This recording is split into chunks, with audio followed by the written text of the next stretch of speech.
Paano? Paano nagawang iligtas ng isang kagat ng simpleng pagkaing kalye ang isang taong nawalan na ng lahat? Paano nagawang wasakin ng isang maliit na piraso ng itlog na binalutan sa harina ang lahat ng aking pinaniniwalaan tungkol sa pagkain? Sa sining at sa buhay, isang katanungan na hindi ko kailanman inakalang itatanong ko sa aking sarili. Hindi. Lalo na sa akin. Ako, na dating hari ng isang kahariang gawa sa bakal at apoy, na ngayon ay nakatayo sa isang sulok ng mundong hindi ko maintindihan, na may hawak na isang stick ng kulay kahel na bagay na tinatawag nilang kwek-kwek. Kumusta kayong lahat? Ang pangalan ko ay Javier Santos. At ngayon, ikukwento ko sa inyo kung paano binago ng Pilipinas ang aking buhay. Ito ang kwento kung paano winasak ng isang bansa na dati kong hinahamak ang lahat ng aking kayabangan. Ito ang kwento kung paano itinuro sa akin ng pinakasimpleng pagkain ang pinakamalalim na leksyon. Bago ako napadpad sa bansang ito, iba ang mundo ko. Ibang-iba.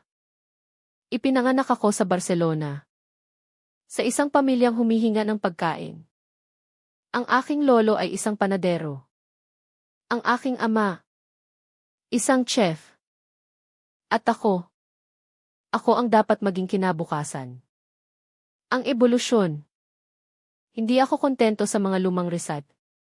Para sa akin, ang pagluluto ay hindi tradisyon. Ito ay agham. Isang sining na dapat perpektuhin, sukatin, at kontrolin. Itinayo ko ang aking pangarap sa puso ng Barcelona. Ang pangalan nito ay tila Química del Sabor, ang kimika ng lasa. Isang restaurant na hindi para sa karaniwang tao. Ang mga pader ay puti at malinis. Parang isang laboratorio. Ang mga plato ko ay ang aking canvas. Ang aking mga sangkap. Ang aking mga kemikal. Gumamit ako ng liquid nitrogen para gawing yelo ang prutas sa isang iglap. Gumawa ako ng mga bula mula sa sabaw ng gulay. Naghain ako ng usok sa ilalim ng isang salamin na takip. Bawat plato ay isang obra maestra ng teknik. Bawat kagat ay isang kalkuladong karanasan. At nagtagumpay ako. Dumating ang mga parangal. Ang mga bituin mula sa Michelin. Ang mga papuri mula sa mga kritiko sa buong mundo. Tinawag nila akong isang henyo. Isang visyonaryo. Naniwala ako sa kanila. Naniwala akong ang pagiging komplikado ang sukatan ng kahusayan. Na ang kontrol sa bawat molekula ng pagkain ang pinakamataas na antas ng sining sa pagluluto. Ang aking kusina ay tahimik. Tiyak. Walang puwang para sa pagkakamali. Walang tawanan. Walang sigawan. Tanging ang tunog ng mga tiyanin na maingat na nag-aayos ng microgreens sa isang plato. At ang mahinang himig ng aking makinang pang-sauce vide. Ngunit may isang bagay na mali. Habang tumataas ang aking katanyagan, unti-unting nawawala ang isang bagay sa loob ko. Isang gabi, isang maimpluwensyang kritiko ang sumulat ng isang review na sumira sa akin. Sinabi niya, ang pagkain ni Chef Javier ay perpekto sa teknikal na aspeto. Isang testamento sa kanyang galing. Ngunit habang kinakain mo ito, mapapaisip ka, nasaan ang kaluluwa? Kaluluwa. Isang salitang hindi ko masukat. Isang sangkap na hindi ko mailagay sa isang test tube. Sa simula, binaliwala ko ito. Ano ang alam niya sa sining? Sabi ko sa sarili ko. Ngunit ang mga salitang iyon ay kumapit sa akin. Parang isang laso na dahan-dahang kumakalat. Nagsimulang humina ang restaurant. Ang mga tao ay naghahanap ng bago. At ang bago ay hindi na ako. Ang pagbagsak ay mabilis at malupit. Kasabay ng pagbagsak ng aking restaurant, bumagsak din ang aking personal na buhay. Si Maria, ang babaeng minahal ko ng 8 taon, ay iniwan ako. Ang kanyang mga huling salita ay umalinggaw sa sinabi ng kritiko. Javier. Sabi niya, Habang nangingilid ang kanyang mga luha. Ang pagmamahal mo ay parang pagkain mo. Perpekto. Kalkulado. Ngunit malamig. Pakiramdam ko ay isa lang ako sa iyong mga sangkap. Hindi ang iyong kapareha. At doon. Gumuho ang lahat. Ang aking Michelin stars ay naging mga lapida lamang sa sementeryo ng aking mga pangarap. Ang aking mamahaling kagamitan sa kusina ay naibenta para bayaran ang mga utang. Ang aking pangalan, na dati binubulong ng may paghanga, ay naging simbolo ng isang kwentong tapos na. Nawala ang lahat sa akin. Ang aking restaurant. Ang aking pangarap. Pati ang babaeng minamahal ko. Naiwan akong mag-isa sa isang apartment na walang laman. Napapaligiran ng mga kahon at multo ng aking kabiguan. Ang dating henyo ng Barcelona ay isa na lamang talunan. At sa kaibuturan ng aking desperasyon. Isang bagay lang ang gusto kong gawin, ang tumakas. Isang gabi. Sa harap ng aking laptop. Naghanap ako ng pinakamurang flight papalabas ng Europa. Hindi mahalaga kung saan.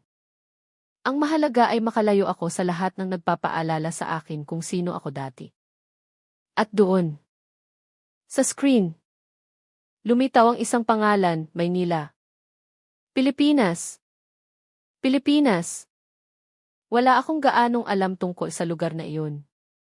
Maliban sa mga imahe ng mga puting dalampasigan at mga puno ng niyog. Sa aking aroganteng isipan bilang isang chef. Ito ay isang culinary wasteland. Isang lugar na walang sariling pagkakakilanlan sa mundo ng pagkain. Sa aking pag-iisip, ito ay isang bansa ng mga piniritong pagkain at kanin. Walang teknik. Walang pinong panlasa. Walang sining. Perpekto. Bulong ko sa sarili ko. Isang lugar kung saan walang makakakilala sa akin. Isang lugar na napakalayo sa mundo ng haute cuisine. Isang lugar kung saan maaari kong ilibing ang aking sarili sa aking pighati. Nang walang sinumang husga. Kaya, nang walang pag-aalinlangan, binili ko ang tiket. Isang one-way ticket patungo sa lugar na itinuring kong dulo ng mundo. Ang pagdating ko sa Maynila ay isang sampal sa aking mukha. Paglabas ko pa lang ng airport. Bumungad sa akin ang isang pader ng init at halumigmig na parang isang basang kumot na ipinulupot sa aking katawan. Ang hangin ay mabigat. Puno ng amoy ng diesel. Nang usok mula sa mga nag-iihaw sa kalye. At isang amoy na hindi ko matukoy, isang halo ng matamis at maasim. Nang nabubulok at namumulaklak. Ang ingay. Diyos ko. Ang ingay. Isang walang katapusang simponya ng mga busina ng sasakyan. Ng mga sigaw ng mga barker ng jeepney. Ng malakas na tugtugin mula sa mga tindahan sa tabi ng daan. Ang aking tahimik at kontroladong mundo sa Barcelona ay biglang pinalitan ng isang magulo at hindi ma-predict na kaguluhan. Sumakay ako ng taxi. At sa bintana, pinanood ko ang syudad na parang isang pelikulang hindi ko maintindihan. Mga gusaling hindi tapos sa tabi ng mga makikinang na mall. Mga mararangyang kotse na nakikipagsiksikan sa mga tricycle at pedicab. At ang mga tao. Napakaraming tao. Naglalakad. Nagtatrabaho. Tumatawa. Kumakain, lahat ay tila gumagalaw sa isang ritmong sabay-sabay na magulo at may sariling kaayusan. Sa loob ko, isang boses ang humuhusga. Anong klaseng lugar ito? Tanong ko sa sarili. Walang disiplina. Walang kaayusan. Lahat ng aking nakita ay nagpatibay lamang sa aking mga naunang akala. Ito ay isang lugar ng kaligtasan. Hindi ng kahusayan.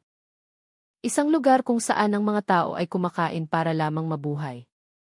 Hindi para maranasan ang sining.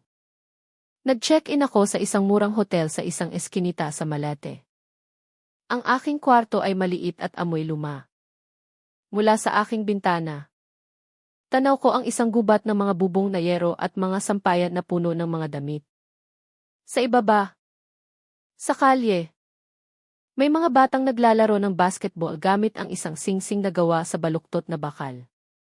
May mga nagtitinda ng mga prutas sa maliliit na kariton. At may isang matandang babae na nagluluto sa isang malaking kawali na puno ng kumukulong mantika. Sa unang mga araw, hindi ako lumabas ng kwarto. Hinayaan kong lamunin ako ng aking kalungkutan.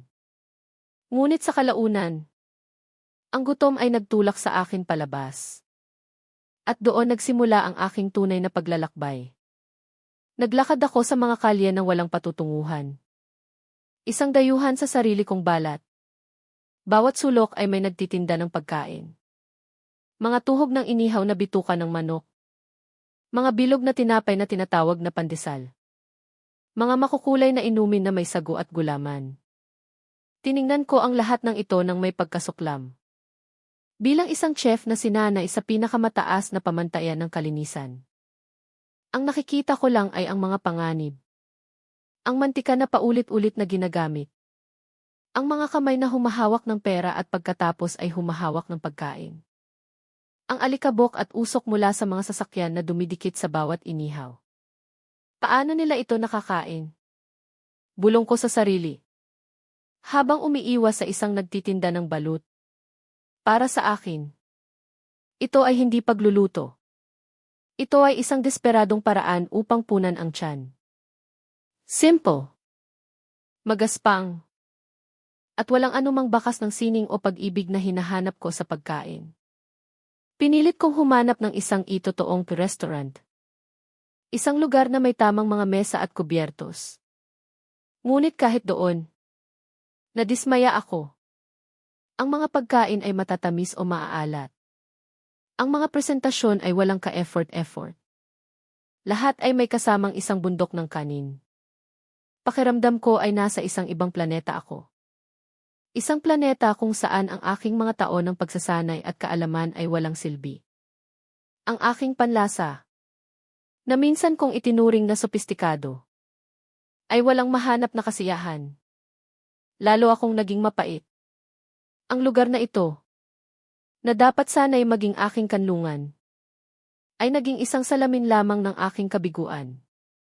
Pinapaalala nito sa akin na kahit sa pinakasulok ng mundo, dala-dala ko pa rin ang aking sarili, isang lalaking nawalan ng kakayahang makahanap ng kaluluwa. Hindi lang sa pagkain, kundi maging sa buhay. Ang bawat ngiti ng mga taong nakakasalubong ko ay tila isang pang-iinsulto.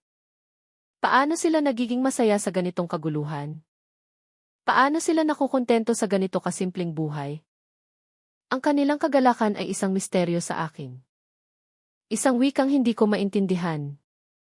At sa gitna ng aking paglalakad, sa gitna ng aking paghuhusga at pagkalito, isang amoy ang pumukaw sa aking pansin. Isang amoy na pamilyar ngunit iba. Ang amoy ng kumukulong mantika. Ngunit may kasama itong kakaibang tamis. Sinundan ko ang amoy na iyon. At dinala ako nito sa isang mataong kanto. Isang lugar na puno ng buhay. Ingay. At kulay. Isang lugar na, hindi ko pa alam noon, ay magiging simula ng aking pagbabago. Dito. Sa ilalim ng nakakapasong araw ng Maynila. Sa isang lugar na tatawagin kong Kanto Alegria. Una kong makikita ang pagkaing magpapabago sa lahat. Ang Kanto Alegria. Sa unang tingin, ay ang ehemplo ng lahat ng aking kinasusuklaman. Ito ay isang maingay at magulong interseksyon ng buhay. Ang hangin ay makapal sa usok mula sa tambutso ng mga jeepney na pinalamutyan ng mga larawan ng santo at mga pangalan ng kanilang mga anak. Ang mga sidewalk ay puno ng mga nagtitinda ng kung ano-ano peking sapatos. Mga charger ng telepono. Mga bungkos ng sampagita. At sa gitna ng lahat ng ito, ang mga tao ay kumakain. Nakatayo. Nakaupo sa mga maliliit na plastik na bangko. Tumatawa habang sinusubuan ang isa't isa. Walang serbisyo. Walang ambience. Tanging ang hilaw at hindi sinalang realidad ng pang-araw-araw na buhay. At doon, sa pinakaabalang sulok, naroon ang pinagmumulan ng amoy. Isang simpleng kariton na gawa sa metal, na may malaking payong nakupas na ang kulay. Sa ibabaw nito, isang malaking itim na kawali kung saan lumalangway sa kumukulong mantika ang mga maliliit at kulay kahel na bola. Ang nagbabantay sa kariton ay isang babae. Marahil ay nasa mga huling bahagi na siya ng kanyang 50. Ang kanyang buhok ay may mga hibla na ng puti. Nakatali sa isang simpleng bon. Ang kanyang mukha ay puno ng mga linya na nagsasabi ng libu-libong kwento ng pagod at pasensya. Siya ay si Aling Nena. Bagamat hindi ko pa alam ang kanyang pangalan noon. Pinanood ko siya mula sa malayo. Ang kanyang mga kilos ay mahinahon at may tiyak na layunin sa gitna ng kaguluhan. Bawat paghalo sa kawali. Bawat pag-angat ng mga bagong lutong bola gamit ang isang salaan. Bawat pag-abot ng sukli lahat ay ginawa ng may isang uri ng grasya na hindi akma sa paligid. Para siyang isang monghe na nagsasagawa ng isang sagradong ritual. Ngunit para sa akin, isa lamang siyang matandang babae na nagpiprito ng anuman ang mga bagay na iyon. Sir! Hey! Sir! Lost? Isang masiglang boses ang pumutol sa aking pag-iisip. Napalingon ako at nakita ko ang isang binatang nakangiti ng malapad. Siya ay payat. May kayumangging balat. At ang kanyang mga mata ay kumikinang sa sigla. Mukha siyang hindi pa higit sa 20 taong gulang. No. I'm not lost. Sagot ko ng malamig. Umaasang aalis na siya. Looking for something to eat. You came to the right place. This is Canto Alegria. The best street food in Malate is here. Sabi niya, habang ikinukumpas ang kanyang mga kamay na parang isang konduktor ng orkestra. Thy name is Marco. I can be your guide. Bago pa ako makatanggi. Hinila na niya ako papalapit sa kariton ni Aling Nena. Come. Sir. You must tear-eye this. This is Kwek-Kwek. Tiningnan ko ang mga kulay kahel na bola. Kwek-Kwek. Inulit ko ang pangalan. Ang tunog nito ay kakaiba sa aking dila. What is it? It's a quail egg. Boiled. Then covered in orange batter. Then deep-fried until crispy. Paliwanag ni Marco. Na tila ba inilalarawan niya ang pinakamasarap na pagkain sa buong mundo. It's a Filipino classic. Tinitigan ko ang kwek-kwek. Isang itlog ng pugo. Binalatan. Binalutan sa isang simpleng harina na tininahan ng pangkulay. At ipinirito. Iyon lang. Sa aking isipan. Iniisip ko ang aking deconstructed quail egg confit with saffron foam and squid ink tuile. Isang putahe na inaabot ng 3 araw para ihanda. Isang kagat na nagkakahalaga ng 50 euro. At ito ang kanilang classic. Isang mapait na ngiti ang sumilay sa aking mga labi. Ang lahat ng aking paghamak sa lugar na ito ay nagkatotoo sa maliit na bolang iyon. Ito ang simbolo ng kanilang kawalan ng imahinasyon sa pagluluto. Simple. Isn't it? Sabi ko kay Marco. Ang aking boses ay puno ng sarkasmo. Just fried. Hindi nakuha ni Marco ang aking pang-insulto. Tumango siya ng may pagmamalaki. Yes. Simple. But very delicious. You have to tear-eye it. Sir. Ang mga tao sa paligid ay nakatingin na sa akin. Ang matangkad at maputlang dayuhan na may kulubot na noo. Naramdaman ko ang kanilang mga mata. Isang bahagi sa akin ang gustong tumalikod at umalis. Ngunit isang mas malakas na bahagi. Ang arogante at nasaktang chef sa loob ko. Ang gustong patunayan ang kanyang punto. Gusto kong tikman ito. At pagkatapos ay sabihin sa kanila kung gaano ito kawalang kwenta. Gusto kong maramdaman nilang tama ako. Tumingin ako kay Aling Nena. Sa unang pagkakataon, nagtama ang aming mga mata. Ang kanyang mga mata ay kalmado at malalim. Parang nakikita niya ang lahat ng kapaitan sa loob ko. Hindi siya nagsalita. Patuloy lang siya sa kanyang ginagawa. Ngunit alam kong nakikinig siya. Bumaling ako kay Marco. Is there nothing better here? Tanong ko sa Ingles. Ang aking boses ay mas malakas kaysa sa aking intensyon. Wala bang mas masarap dito? Ang ngiti sa mukha ni Marco ay biglang naglaho. Napalitan ito ng pagkabigla. At pagkatapos ay nanghiya.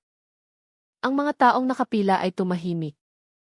Ang tanging maririnig na lang ay ang lagitik ng mantika sa kawali. Alam kong naintindihan nila ako. Ang aking tanong ay hindi isang simpleng pagtatanong. Ito ay isang insulto. Napahiya si Marco.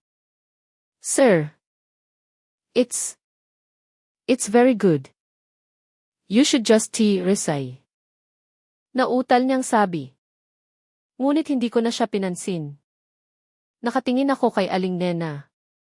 Inaasahan kong makakakita ako ng galit o pagkainis sa kanyang mukha. Ngunit wala. Ang kanyang ekspresyon ay hindi nagbago. Kalmado pa rin. Dahan-dahan. Kumuha siya ng isang stick ng kawayan. Tinusok ang 3 piraso ng kwek-kwek mula sa salaan. At inilagay ito sa isang maliit na paper cup. Hindi siya ngumiti. Hindi rin siya sumimangot. Inabot niya lang ito sa akin. Ang kanyang simpleng kilos ay mas matindi pa kaysa sa anumang sigaw. Para bang sinasabi niya, CJ, husgahan mo. Patunayan mo ang iyong sarili. Kinuha ko ang stick mula sa kanya. Ang init ay tumago sa manipis na papel. Ang amoy ng mantika at ng piniritong harina ay dumikit sa aking ilong. Itinaas ko ito. Pinag-aralan na parang isang kakaibang spesimen sa ilalim ng mikroskopyo. Ang kulay kahel na balat ay hindi pantay. May mga bahaging mas maitim kaysa sa iba. May mga maliliit na butil ng mantika na kumikinang sa ilalim ng ilaw ng araw. Sa loob, alam ko, ay isang simpleng nilagang itlog. Walang misteryo. Walang sorpresa. Tumingin ako sa paligid. Ang mga mata ng lahat ay nasa akin. Si Marco ay mukhang gusto na niyang magtago sa ilalim ng lupa. Si Aling Nena ay bumalik na sa paghalo ng kanyang batter. Ngunit alam kong nagmamasid siya. Ito na ang sandali. Ang sandali ng aking pagpapatunay. Inihanda ko ang aking sarili para sa lasaang lasa ng mantika. Ng harina. Ng simpleng itlog. Ang lasa ng aking pagkabigo sa lugar na ito. Ibinaling ko ang aking atensyon sa kwek-kwek. Isang hiningang malalim. Dahan-dahan kong ibinaba ito patungo sa aking bibig. Wait. Sir. Sigaw ni Marco. Biglang nabuhayan ng loob. Itinuro niya ang isang hilera ng mga bote at garapon sa gilid ng kariton. Mayroong 3 lalagyan. Isa na may kulay ube at malapot na sarsa. Isa na may tinadtad na sibuyas at sili na lumalangway sa isang malinaw na likido. At isa pa. Isang simpleng bote na may maitim na likido sa loob. Na may mga piraso ng bawang at maliliit na pulang sili na nakalutang. The sauce. The sausawan. Sabi niya. You have to dip it first. Sausawan. Isa pang salitang hindi ko maintindihan. Tiningnan ko ang mga bote. Para sa akin. Ang mga ito ay mga pampalasa lamang. Mga bagay na idinadagdag para itago ang kawalan ng lasa ng pangunahing sangkap. Ang isang tunay na obra maestra ay hindi nangangailangan ng sausawan. Ang lasa ay dapat na nasa loob na ng pagkain mismo. Perpektong balanse. Hindi nangangailangan ng anumang karagdagan mula sa kumakain. The good dish doesn't need sauce. Sabi ko nang may pagmamataas. At iwinagayway ang aking kamay na parang iwinawaksi ang isang langaw. It should stand on its own. At sa mga salitang iyon, binaliwala ko ang payo ni Marco. Binaliwala ko ang mga nakahandang bote. Ikinagat ko ang kwek-kwek. Ang aking mga ngipin ay bumaon sa malutong na balat. Narinig ko ang mahinang pagkalutong nito. At pagkatapos, ang lambot ng itlog sa loob. At ang lasa. Ang lasa ay eksakto sa inaasahan ko. Ang lasa ng mantika. Ang lasa ng harina. Ang lasa ng isang simpleng nilagang itlog. Walang alat. Walang asim. Walang tamis. Walang anghang. Walang kabuhay-buhay. Iniluwa ko ito ng bahagya sa aking bibig at ninuya ng may pagkadismaya. Ito na iyon. Ito ang kanilang K-classic. Ito ang rason kung bakit tama ako. Nilunok ko ito at tumingin kay Marco na may ngiti ng tagumpay. See? It's nothing. Just a fried egg. Handa na akong umalis. Dala ang aking panalo. Handa na akong bumalik sa aking madilim na kwarto. Na may bagong ebidensya na ang mundong ito ay kasing walang kaluluwa ng aking pakiramdam. Ngunit bago pa ako makahakbang, may isang kamay na humawak sa aking braso. Hindi ito si Marco. Napalingon ako. Si Aling Nena. Sa unang pagkakataon, nagsalita siya. Ang kanyang boses ay mahinahon. Ngunit may bigat. Hindi siya nakatingin sa akin, kundi sa kwek-kwek na hawak ko. Hindi pa yan buo. Sir. Sabi niya sa Tagalog. Hindi ko naintindihan. Tumingin ako kay Marco para sa pagsasalin. Si Marco, na nakabawi na mula sa kanyang pagkahiya, ay bumulong. She said, "It's not yet complete." Sir. Kumunot ang noo ko. What does that mean? I ate it. It's done. Hindi sumagot si Aling Nena. Sa halip, kinuha niya ang isa sa mga ang bote na may maitim na likido. Bawang. At sili. Ang pinakasimple sa lahat. Hindi niya ito ibinuhos. Hindi rin niya ito inialok. Dahan-dahan. Binuksan niya ang takip. At inilapit ito sa akin. Isang simpleng kilos na nagsasabing, subukan mo ulit. Ngunit sa pagkakataong ito, gawin mo ng tama. Ang kanyang mga mata ay nakatitig sa akin. At sa mga matang iyon, wala akong nakitang pagmamataas o panghusga. Ang nakita ko ay isang hamon. Isang tahimik na pag-aanyaya na buksan ang aking isipan. Kahit sandali lang, naramdaman ko muli ang mga mata ng lahat. Ang aking kayabangan ay nakikipaglaban sa isang bagong damdamin na sumisibol sa loob ko ang kuryosidad. Ano ang mayroon sa bote na iyon? Bakit ganoon na lang ang kanilang paniniwala dito? Ang chef sa loob ko, ang siyentipiko, ay gustong malaman. Nag-aalangan. Kinuha ko ang bote mula sa kanyang kamay. Ang salamin ay bahagyang mamasa-masa at maligamgam. Tiningnan ko ang laman nito. Suka. Alam ko. Suka na may bawang at sili. Sa Espanya, ginagamit namin ang suka para sa mga atsara. Para linisin ang isda. O bilang isang bahagyang pampaasim sa mga sarsa.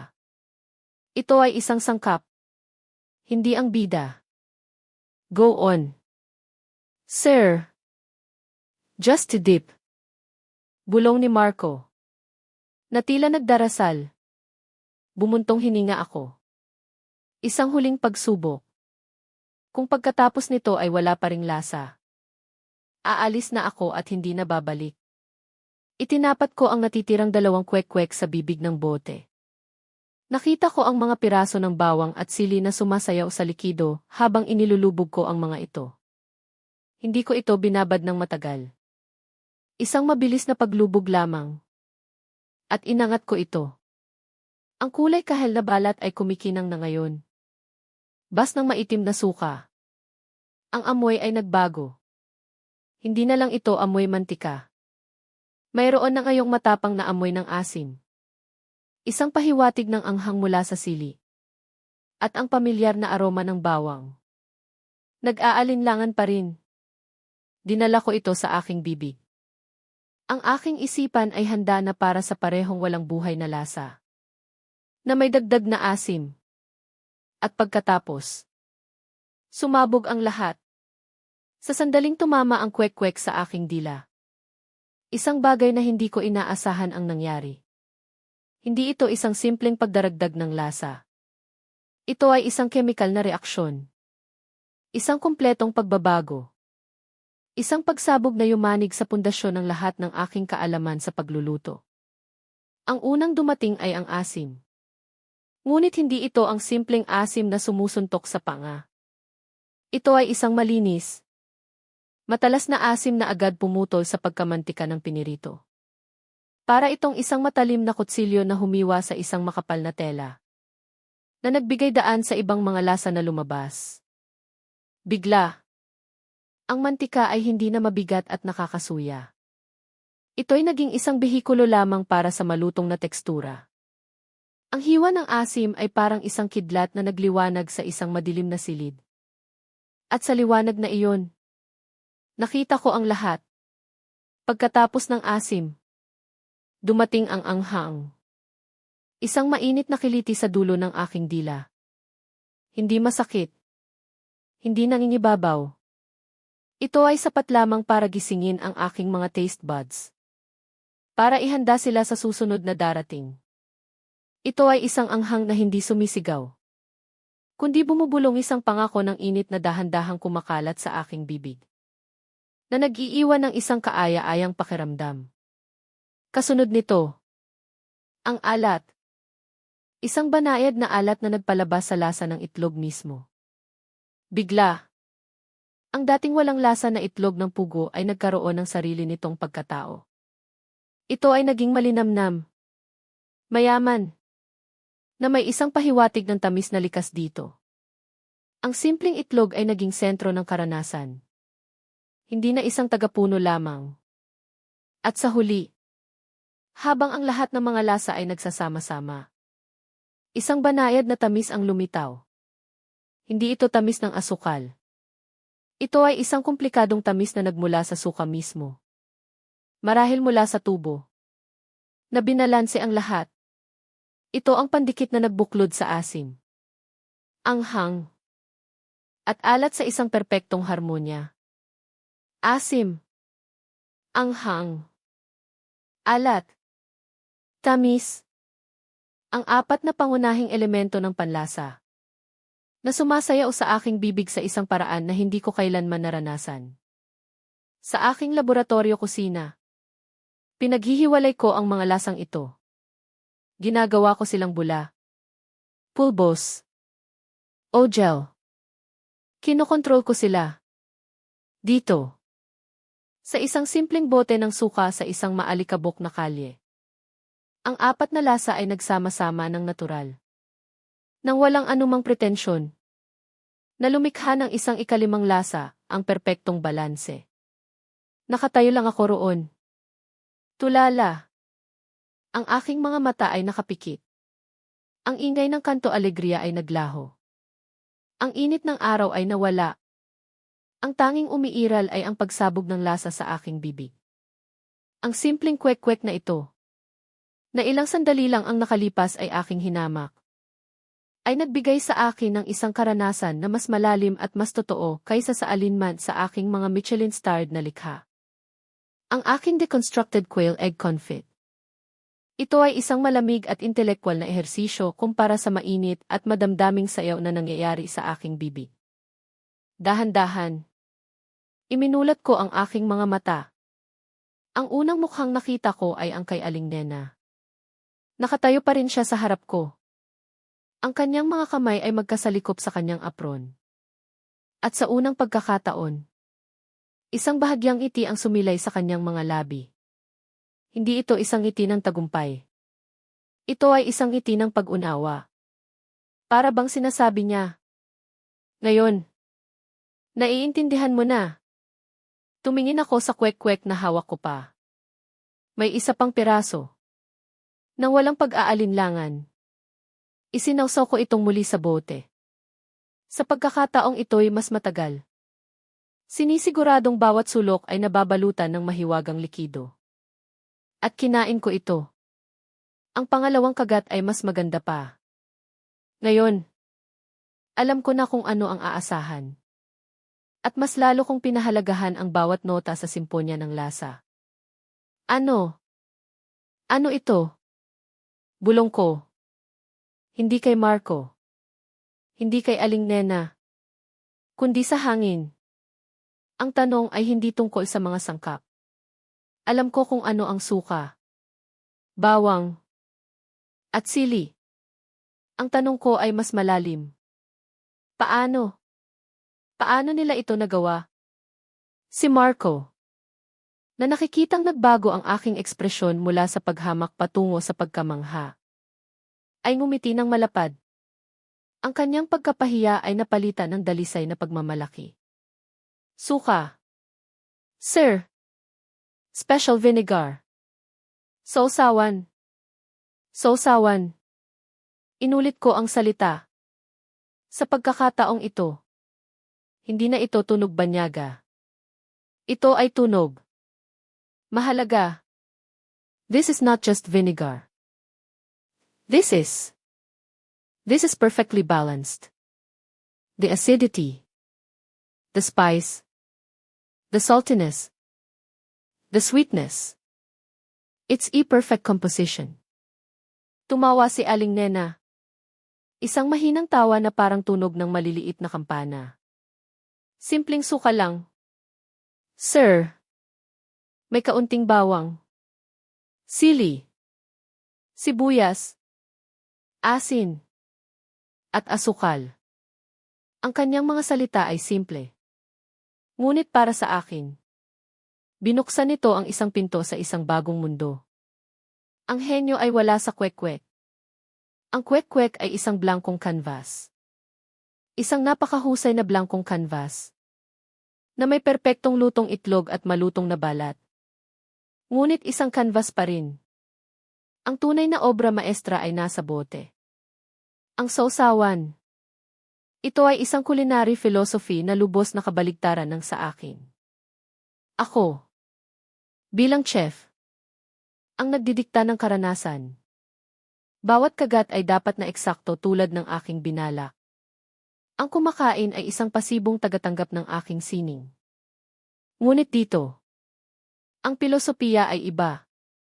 Ang nagluluto ay nagbibigay ng pundasyon ng kwek-kwek. Ang inihaw na isda. Ang pritong baboy. At ang kumakain ang siyang nagkukumpleto sa pagkain. Sila ang pumipili ng kanilang sausawan. Sila ang nagpapasya kung gaano karaming asim. Kung gaano karaming anghang. Ang gusto nila. Ang pagkain ay hindi isang monolog mula sa chef. Ito ay isang dialogo sa pagitan ng nagluluto at ng kumakain.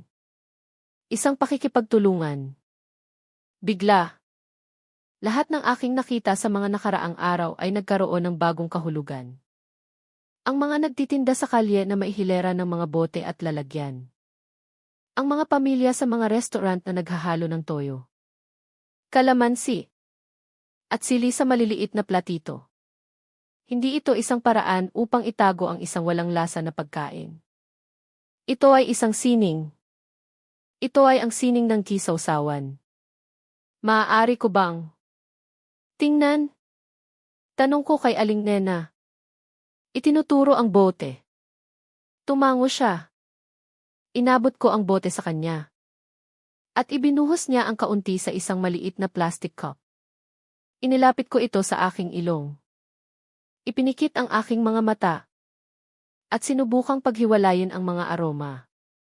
Ang suka ay hindi ang matapang na uri na ginagamit sa Europa. Ito ay mas banayad. Marahil mula sa tubo o niyog. Na may isang likas na tamis. Ang bawang ay hindi hilaw. Tila bahagyang dinikdik lamang para ilabas ang langis nito. At ang sili. Ang sili ay maliliit at pula. Nagbibigay ng anghang na may kasamang lasa ng prutas. Mayroon ding mga piraso ng sibuyas. Na nagbibigay ng isa pang patong ng matamis at maanghang na lasa. Napakasimple. Ngunit napakatalino. Sino ang gumawa nito? Tanong ko. Ako lang. Sagot ni Aling Nena. Na tila ba ito ang pinakaordinaryong bagay sa mundo? Bawat tindero dito ay may sariling timpla. Napatingin ako sa paligid ng Kanto Alegria. Ang dating magulo at maruming lugar sa aking paningin ay biglang nagbago. Nakita ko na ngayon ang isang komunidad ng mga alchemist. Ang nag-iihaw ng isaw ay may sariling timpla ng matamis at maanghang na sausawan. Ang nagtitinda ng mangga ay may sariling bagoong. Bawat isa ay isang maestro ng balanse. Isang artist na ang medium ay mga bote ng suka, toyo, at mga pampalasa. At ako, na may mga makina na nagkakahalaga ng libu-libong euro para makontrol ang temperatura sa ika-isang antas, ay natalo ng isang matandang babae na may bote ng suka. Ang aking kayabangan ay parang isang bula na biglang pumutok. At ang naiwan ay isang nakakabinging katahimikan sa loob ko. Isang pakiramdam ng kahihiyan. Ngunit kasabay nito, isang pakiramdam ng pagkamangha. Magkano ito? Tanong ko kay Aling Nena. Habang kinukuha ang aking wallet. Umiling siya. Huwag na. Sir. Regalo ko na sa iyo. Hindi. Hindi maaari. I insist. Sabi ko. Nag-aalok ng pera. Umiti lang siya at marahang itinulak palayo ang aking kamay. Sa susunod na lang. Kapag bumalik ka. Ang kanyang mga salita ay hindi isang mungkahi. Ito ay isang katiyakan. Alam niya. Tulad ng alam ko na ngayon sa aking sarili. Nababalik ako. Kinuha ni Marco ang pagkakataon. Sir. I told you it was delicious. Tumingin ako sa kanya. At sa unang pagkakataon mula nang dumating ako sa bansang ito. Isang tunay na ngiti ang sumilay sa aking mga labi. You were right. Marco. You were right. Hindi na ako bumalik sa aking hotel. Sa halip, naglakad-lakad ako kasama si Marco. Ngunit sa pagkakataong ito, iba na ang aking mga mata. Ang bawat karito ng pagkain ay hindi na isang banta sa kalusugan, kundi isang gallery ng sining na naghihintay na matuklasan. Pinaturo ko kay Marco ang bawat pagkain, ang isaw, ang Betamax, ang Adidas, at sa bawat isa. Ang tanong ko ay hindi na ano iyan, kundi, ano ang sausawan yan? Ipinakita sa akin ni Marco ang manamis-namis na sarsa para sa barbecue, na may tamang kapal at pagkauso. Ipinakita niya ang suka na may sibuyas para sa chicharon, na pumuputol sa pagkaalat at sebo. Ipinakita niya ang simpleng toyo na may kalamansi at sili para sa inihaw na isda. Bawat pagkain ay may kapareha. Bawat sausawan ay may layunin. Napagtanto ko na ang lutuing Pilipino ay isang participatory cuisine. Ito ay isang sayaw. At ako, sa aking kayabangan, ay sinusubukang manood mula sa gilid, na tumatangging sumali sa sayaw. Ngayon, gusto kong matutong sumayaw. Kinabukasan, bumalik ako sa Kanto Alegria. Mag-isa. Ang araw ay hindi pa gaanong mataas. Ngunit ang kanto ay nagsisimula ng magising. Naramdaman ko ang isang kaba na hindi ko naramdaman sa loob ng maraming taon ng kaba ng isang estudyante bago ang kanyang unang araw sa klase. Hinanap ng aking mga mata ang pamilyar na kariton na may kupas na payong. At naroon na siya. Si Aling Nena. Nag-aayos ng kanyang mga bote. Na parang isang parmasyutiko na naghahanda ng kanyang mga gamot. Nakita niya ako papalapit. Ang bahagyang ngiti sa kanyang mga labi ay nagsasabi sa aking inaasahan niya ang aking pagbabalik. Magandang umaga po. Sabi ko. Ginagamit ang isa sa ilang mga pariralang natutunan ko. Tumango siya. Magandang umaga. Sir. Kwek-kwek. Umiling ako. Hindi po ngayon. Gusto ko sanang matuto. Ang aking Tagalog ay pira-piraso at malam niya. Ngunit umaasa akong maiintindihan niya ang aking intensyon. Itinuro ko ang bote ng suka. Ang sausawan. Tinitigan niya ako ng matagal. Ang kanyang mga mata ay sinusuri ako. Hindi bilang isang customer, kundi bilang isang tao. Tila tinatantya niya ang aking sinseridad. Sa wakas, tumango siya ng dahan-dahan. Maupo ka. Sabi niya. Itinuturo ang isang maliit na plastik na bangko sa likod ng kanyang kariton. At doon nagsimula ang aking edukasyon. Hindi ito isang formal na aralin na may mga recipe at eksaktong sukat. Walang mga measuring cup o weighing scale. Ang kusina ni Aling Nena ay ang kanyang pakiramdam. Ang kanyang mga kagamitan ay ang kanyang mga kamay. Ang kanyang ilong. At ang kanyang dila. Ang una niyang itinuro sa akin ay hindi ang paggawa, kundi ang pagpili. Dinala niya ako sa isang maliit na palengke sa isang kalapit na eskinita. Isang lugar na masikip at maingay. Puno ng mga amoy ng sariwang isda, mga pampalasa, at mga hinog na prutas. Isang lugar na dati ay aking iiwasan. Ngunit ngayon, nakita ko ito bilang isang silid-aklatan ng mga lasa. Itinuro niya sa akin ang pagkakaiba ng iba't ibang uri ng suka.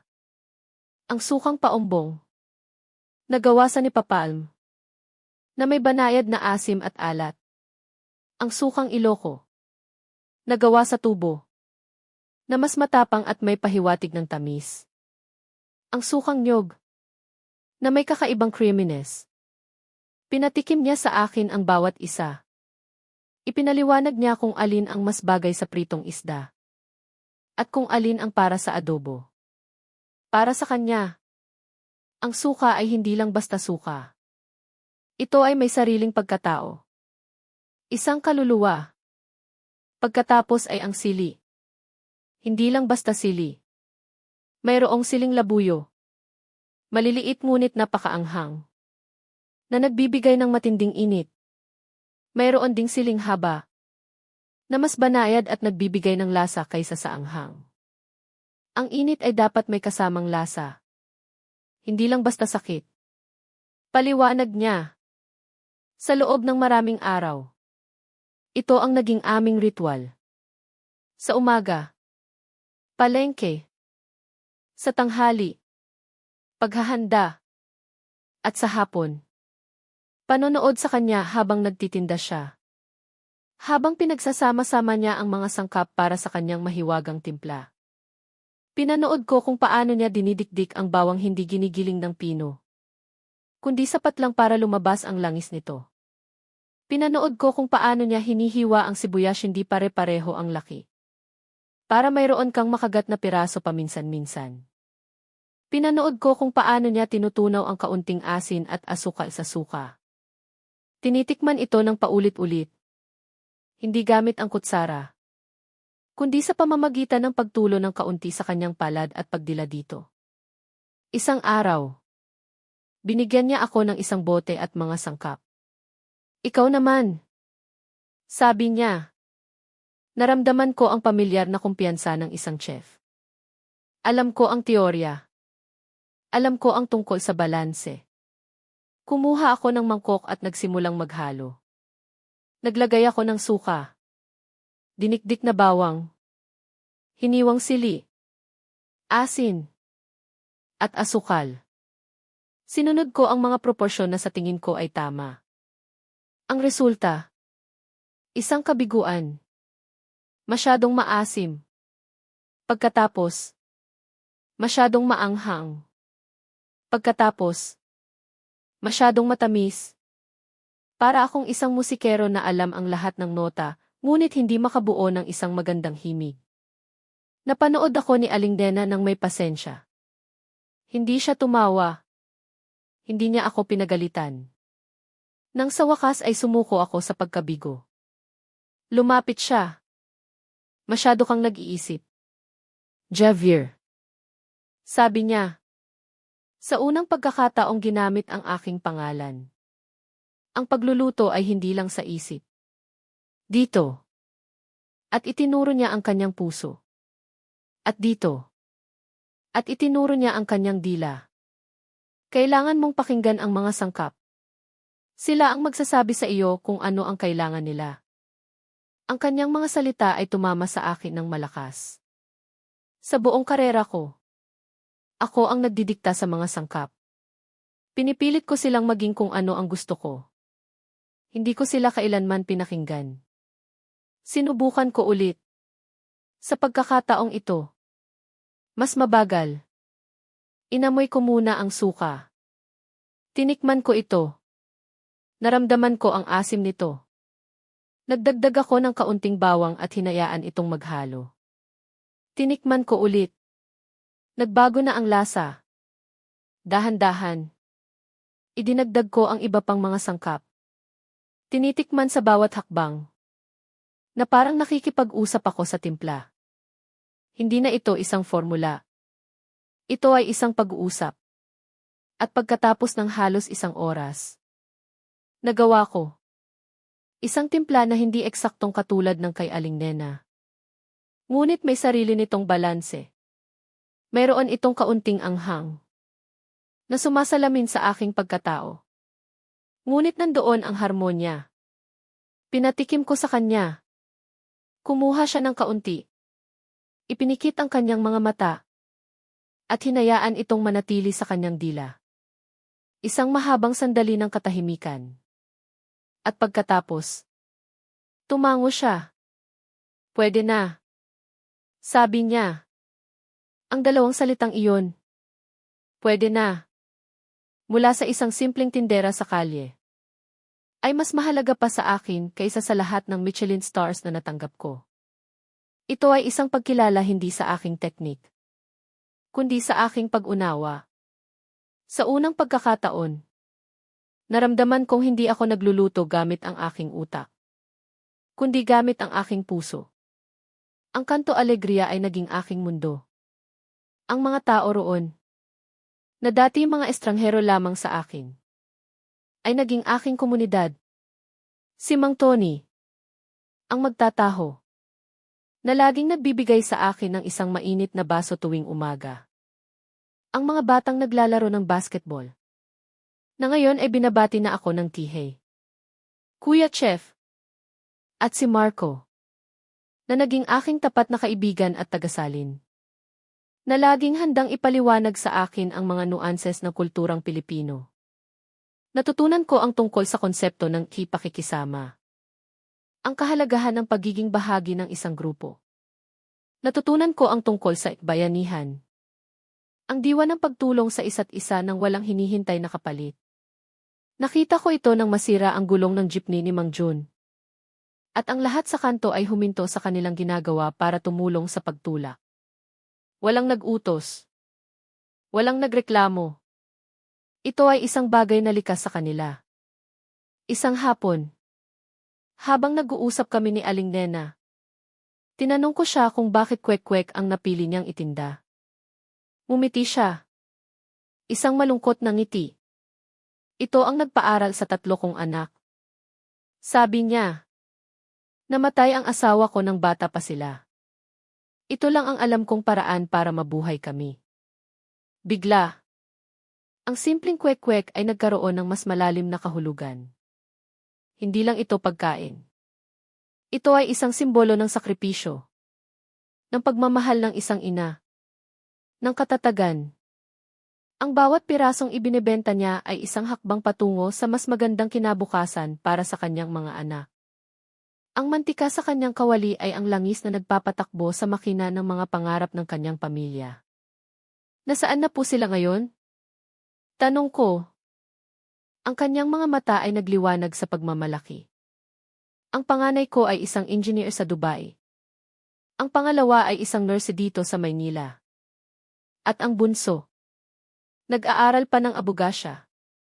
Napatingin ako sa kanyang mga kamay magaspang at may mga kalyo mula sa maraming taon ng pagbabalat ng itlog at paghalo sa mainit na kawali. Ang mga kamay na iyon ay nagtayo ng isang kinabukasan.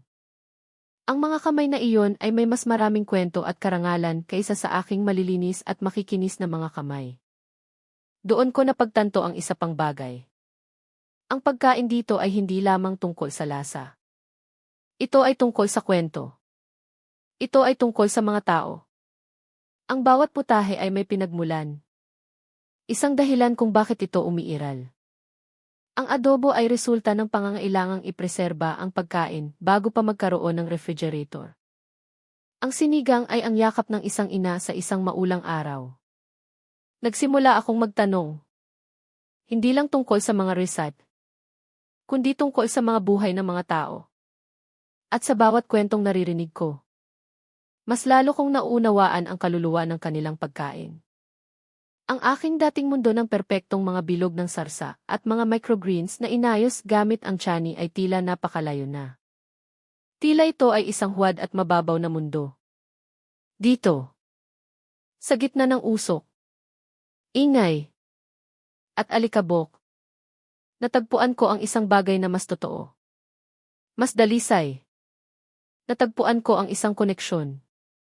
Isang gabi, tumawag sa akin ang aking dating sauce chef mula sa Barcelona.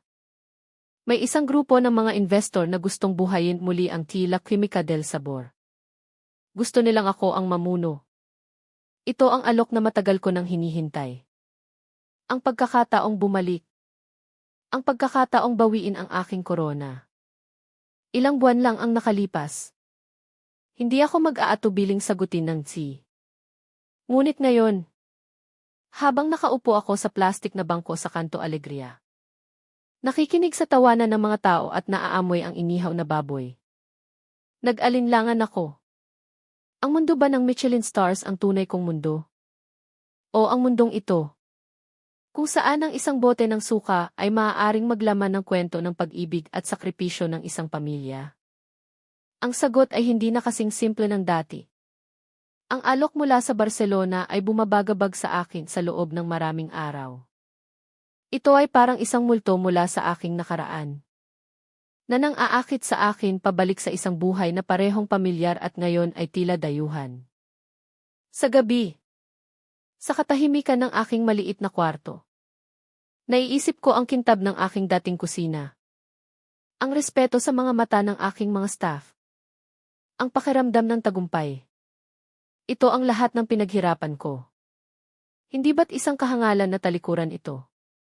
Ngunit sa umaga, pagbalik ko sa Kanto Alegria, ang mga kaisipang iyon ay naglalaho na parang hamog. Ang init ng araw. Ang ngiti ni Aling Nena. Ang tunog ng kanyang sandok na tumatama sa kawali ito ang naging aking bagong katotohanan. At sa katotohanan ito, nakahanap ako ng isang uri ng kapayapaan na hindi ko kailanman naramdaman sa gitna ng aking mga tagumpay. Isang hapon, habang abala ang lahat, isang malaking itim na van ang huminto sa gilid ng kanto. Bihira ang ganitong sasakyan sa lugar na iyon. Kaya lahat ay napatingin. Bumukas ang pinto. At bumaba ang isang grupo ng mga tao na halatang hindi taga roon. Nakasuot sila ng mga mamahaling damit. May dalang mga kamera at ilaw. Sa gitna nila ay isang lalaking Europeo. Matangkad. May maputing buhok. At isang mukha na agad kong nakilala mula sa mga food magazine at palabas sa telebisyon. Siya si Antoine Dubois. Isang Pranses. Isang kritiko ng pagkain na kilala sa kanyang matalas na dila at halos imposibleng mga pamantayan. Tinagurian siyang le Bordeaux des Cuisines, ang berdugo ng mga kusina. Isang salita mula sa kanya ay sapat na para itaas o wasakin ang isang restaurant. Siya ang isa sa mga kritikong pumuri sa aking teknikal na galing ngunit kinuwestiyon ang kaluluwa ng aking pagkain. Napatayo ako. Ano ang ginagawa niya dito? Sa lahat ng lugar sa mundo. Bakit dito sa Kanto Alegria? Lumapit ang grupo sa kariton ni Aling Nena. Isang miyembro ng kanyang crew. Isang Pilipinong tagasalin. Ang nagsimulang magsalita. Sila pala ay gumagawa ng isang palabas tungkol sa authentic street food sa buong mundo. At may nagrekomenda sa kanila sa kwek-kwek ni Aling Nena. Pinanood ko mula sa malayo. Ang aking puso ay biglang kumabog ng mabilis. Naramdaman ko ang isang kakaibang pag-aalala para kay Aling Nena. Siya ay haharap sa isang berdugo. At hindi niya ito alam. Si Dubois, na may ekspresyon ng pagkasuklam habang pinagmamasdan ang paligid, ay tumingin sa kariton. Ang kanyang tingin ay malamig at mapanuri. Tiningnan niya ang mantika sa kawali. Tiningnan niya ang mga kamay ni Aling Nena. Bawat kilos niya ay isang paghusga. So, this is the famous delicacy. Sabi niya sa Pranses, na isinalin ng kanyang kasama. Fried quail eggs in orange food coloring. How rustic. Ang salitang rustic ay binitawan niya na parang isang insulto. Si Aling Nena, na hindi nakakaintindi ng Pranses, ay ngumiti lamang at nag-alok sa kanya ng isang stick ng bagong lutong kwek-kwek. Kinuha ito ni Dubois gamit ang dulo ng kanyang mga daliri. Na tila ba ito ay isang maruming bagay. Hindi niya ito inamoy. Hindi niya ito pinag-aralan. Itinaas niya lang ito sa harap ng kamera at nagsalita. In the world of gastronomy, there are two paths. The path of innovation and refinement, and the path of survival. This, sabi niya, habang itinuturo ang kwek-kwek, clearly belongs to the latter. As simple food, born out of necessity, not artistry. Pagkatapos, tulad ng ginawa ko noong unang araw, isinubo niya ito. Nang walang sausawan. Ang reaksyon niya ay eksakto sa inaasahan ko. Umuya siya ng 2 beses. Ang kanyang mukha ay walang ekspresyon. Pagkatapos ay isang bahagyang pag-iling. As I expected. Sabi niya sa kamera. It is oily. It is bland. The egg is overcooked. It is nothing more than cheap stomach filler. It lacks complexity. It lacks technique. And most importantly, it lacks story. Naramdaman ko ang pag-init ng aking dugo. Walang kwento. Ang kwek-kwek na ito, na nagpaaral sa 3 bata at sumisimbolo sa sakripisyo ng isang ina, ay walang kwento. Ang taong ito, na nakakakita lamang ng mga sangkap at hindi ng mga tao, ay nangahas na sabihing wala itong kwento. Ang tagasalin ay nag-aalangang isinalin ang kanyang mga salita kay Aling Nena. Nakita ko ang paglaho ng ngiti sa mukha ng matanda. Napalitan ito ng pagkalito. At pagkatapos ay ng isang tahimik na sakit. Hindi siya nagsalita. Yumuko na lamang siya at nagpatuloy sa pagluluto. Na tila ba gusto niyang magtago sa likod ng usok mula sa kanyang kawali. Hindi ko na napigilan ang aking sarili. Lumabas ako mula sa aking kinatatayuan at lumapit sa kanila. You're wrong. Sabi ko sa Pranses. Nagulat si Dubois na makita ako. Chef Santos. Javier Santos. What on earth are you doing in this place? I'm learning. Sagot ko. Something you clearly have forgotten how to do. Isang hamon. Ang hangin ay biglang naging mabigat. Ang kamera ay bumaling sa akin. You are judging a book without reading past the first word. Patuloy ko. You ate the kwek-kwek. But you did not taste it. You have not completed the dish. Kumunot ang noo ni Dubois. Completed the dish. It's the piece of fried egg. What is there to complete? Hindi ako sumagot. Sa halip, lumingon ako kay Aling Nena at nagsalita sa aking pira-pirasong Tagalog. Aling Nena, pahiram po ng sandata. Hindi niya ako naintindihan sa una. Umiti ako at itinuro ang bote ng suka. Ang secret weapon po. Naintindihan niya. Isang kislap ng pag-asa ang bumalik sa kanyang mga mata. Kinuha niya ang bote at inabot sa akin. Humarap ako kay Dubois. Hawak ko ang bote na parang isang mahalagang alak. This, sabi ko, is the soul of the dish. This is the story you failed to see. Tinaasan niya ako ng kilay. Vinegar. You are telling me that the secret to this primitive food is vinegar. No. Sagot ko. I am telling you that the secret is sausawan. It is a concept your Michelin guide palate may not comprehend. It is the art of balance. Created not just Kisa the chef, but in partnership with the person eating. The dish is not complete until you, the eater, make it complete. Kumuha ako ng isang stick ng kwek-kwek. Dahan-dahan. Sa harap ng kamera. Isinawsaw ko ito sa suka.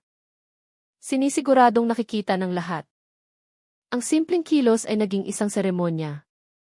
This is not just vinegar. Paliwanag ko. Habang itinaas ang basang kwek-kwek. In this bottle is the perfect balance of sour, spicy, salty, and sweet. It is the counterpoint that cuts through the richness of the fried batter. It is the harmony that elevates the simple egg into something more. It is generations of Filipino wisdom, passed down not in cookbooks, but from mother to child. In a simple bottle. Inabot ko ito kay Dubois. Now, tears I it again. But this time, with an open mind and an open heart. Taste the dish as it was meant to be tasted. Nag-alinlangan si Dubois. Ang kanyang reputasyon ay nakataya. Ngunit ang kamera ay nakatutok sa kanya. Ang mga tao sa Kanto Alegria, na ngayon ay tahimik na nanonood, ay naghihintay. Isang dayuhang chef ang nagtatanggol sa kanilang pagkain laban sa isang makapangyarihang kritiko. Ito ay isang eksena mula sa isang pelikula. Sa wakas, kinuha niya ito. Tinitigan niya ito ng matagal. At pagkatapos, kinain niya ito. Ang mundo ay tila huminto sa pag-ikot. Ang lahat ng mga mata ay nasa kanya. Nakita ko ang unang pagbabago sa kanyang mukha, isang bahagyang panlalaki ng mga mata. Pagkatapos, ang kanyang pagkunot ng noo ay nag-relax. Siya ay umuya ng dahan-dahan. Hindi tulad kanina. Tila pinakikinggan niya ang nangyayari sa loob ng kanyang bibig. Isang kagat. Dalawang kagat. Nilunok niya ito. Hindi siya nagsalita sa loob ng halos isang minuto. Isang katahimikan na mas maingay kaysa sa anumang sigaw. Tumingin siya sa bote ng suka sa aking kamay. Pagkatapos, tumingin siya sa akin. At sa wakas, tumingin siya kay Aling Nena. At sa mga mata ng berdugo ng mga kusina. Nakita ko ang isang bagay na hindi ko kailanman inakalang makikita ko, pagkamangha. Dahan-dahan. Ibinaba niya ang kanyang mikropono. Lumapit siya kay Aling Nena. At sa harap ng lahat, sa harap ng kanyang crew at ng mga taga-Kanto Alegria, yumuko siya. Isang bahagyang pagyuko. Ngunit isang pagyuko pa rin. Isang kilos ng respeto mula sa isang hari sa isang reyna na hindi niya alam na umiiral. Madam, sabi niya sa Pranses. Ang kanyang boses ay halos isang bulong. Forgive the arrogance. You are not just cook. You are an artist. Ang tagasalin, na nanginginig sa emosyon, ay isinalin ang kanyang mga salita. Nakita kong namuo ang mga luha sa mga mata ni Aling Nena. Hindi dahil sa papuri, kundi dahil sa pagkilala. Sa wakas, may nakakita sa sining sa likod ng kanyang pagod. Ang sandaling iyon ang rurok ng lahat. Ang shock and awe. Hindi ito tungkol sa isang bagong teknolohiya o isang mamahaling sangkap.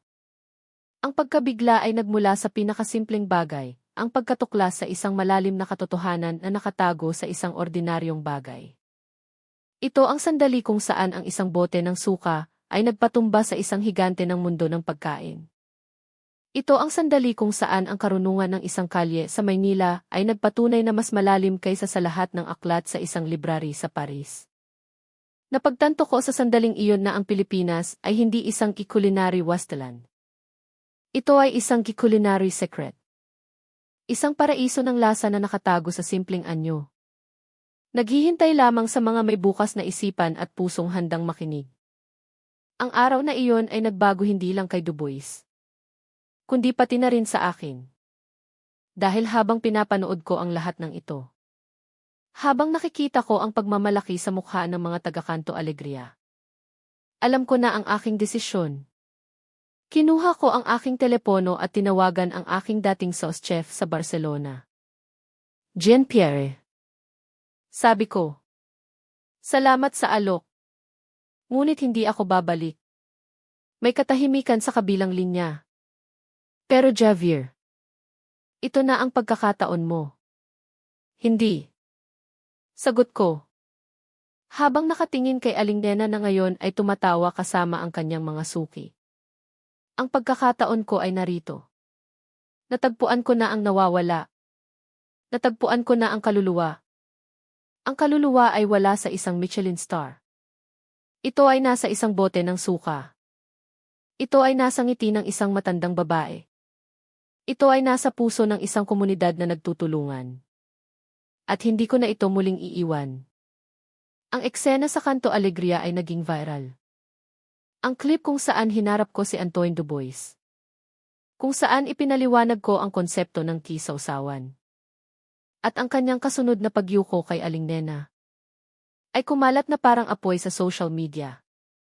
Sa loob ng ilang araw, ang Canto Alegria ay naging sentro ng atensyon. Dumating ang mga food blogger, mga mamamahayag, at mga turista. Lahat ay gustong matikman ang milagrosong pikwekwek at ang suka na nagpabago sa isip ng isang sikat na kritiko.